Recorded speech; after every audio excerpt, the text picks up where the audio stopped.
60,000 రూపాయలు అందించే విషయం కావచ్చు. ఇట్లా చెప్పుకుంటూ పోతే చాలా ఉన్నాయి.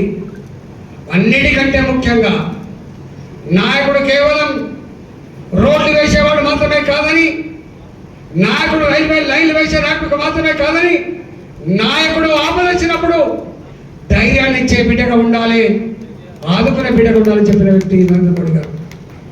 నాకు వారితో 1 సంవత్సర కాలం పాటు పనిచేసే భాగ్యం దక్కింది. అది కరోనా కష్టకాలం. మీకు తెలుసు, కరోనా ప్రపంచాన్ని వణికిస్తున్నప్పుడు, అనేక కోట్ల మందిని కన్నీళ్లు పెట్టిస్తున్నప్పుడు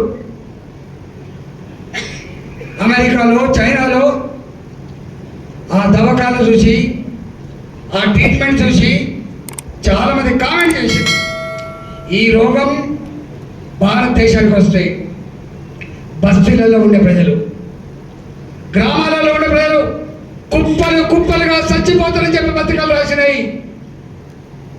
కానీ ఆ రోగం మనకు కూడా వచ్చింది.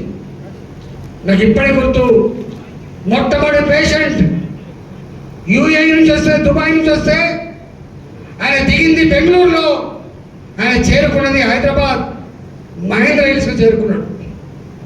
కరోనా పేషెంట్ వచ్చినట్టు, ఆ కరోనా పేషెంట్ వచ్చినాడని చెప్పి మొత్తం సున్నం సలీళ్ళు, బ్లీచింగ్ పౌడర్ సలీళ్ళు, చుట్టుపక్కల ఇళ్ళ వాళ్ళు కిటికీలు కూడా తెరవలే, ఎవరు పోతలేరు.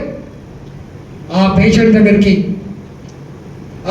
దగ్గరికి మొట్టమొదటిగా గాంధీ హాస్పిటల్ చేయించి నేను పోయి పలకరించిన, బిడ్డ దీనికి మందు లేదట, బిడ్డ దీనికి వ్యాక్సిన్ ఇప్పుడే రాదట, ధైర్యమే మందట అని చెప్పి ధైర్యం చెప్పినటువంటి సందర్భం నాకు తెలిసి దేశంలో మొట్టమొదటిసారిగా ఒక మంత్రిగా ఆ పేషెంట్ కలిసినటువంటి అనుభూతి నాకే దక్కింది. వారు పాకిస్తాన్లో ఉన్న ప్రజలు మేము కూడా భారతదేశంలో కలుస్తామని చెప్పి ఉద్యమాలు వస్తున్నాయంటే ఇవాళ ఎడిపోతున్నాం. ఒకసారి ఆలోచించండి, ఎంత గొప్ప స్థాయికి మనం ఆలోచించండి. పిఓకే, పాకిస్తాన్ ఆక్యుపైడ్ కాశ్మీర్, ఇవాళ అక్కడ ఉన్న ప్రజలు కూడా ఇలా భారతదేశంతో ఉంటామనే పరిస్థితి వచ్చింది. ఇవాళ చెప్పుకుంటూ పోతే చాలా ఉన్నాయి. ఒక్కటి మాత్రం సత్యం, ఇవాళ నరేంద్ర మోడీ గారు మనకిచ్చిన నినాదం, రేపు పార్లమెంట్లో 400 సీట్లు ఇచ్చి నన్ను ఆశీర్వదించమని చెప్పి కోరుతున్నాడు. తెలంగాణలో 17 స్థానాలు ఉన్నాయి. ఇవాళ 17 స్థానాల్లో 17కి 17 ఒకటే అంటున్నారు. ఎక్కడ పోయినా కూడా, అన్నా మొన్న ఏదో అయిపోయిందన్నా, మొన్న జరిగిన ఎన్నికలు చిన్న ఎన్నికలట, అవి ఇక్కడ ఎన్నికలట, రేపొచ్చే ఎన్నికలు మోడీ ఎన్నికలట, రేపొచ్చే ఎన్నికలు దేశ భవిష్యత్ సంబంధించిన ఎన్నికలట అని చెప్పి అంటున్నారు.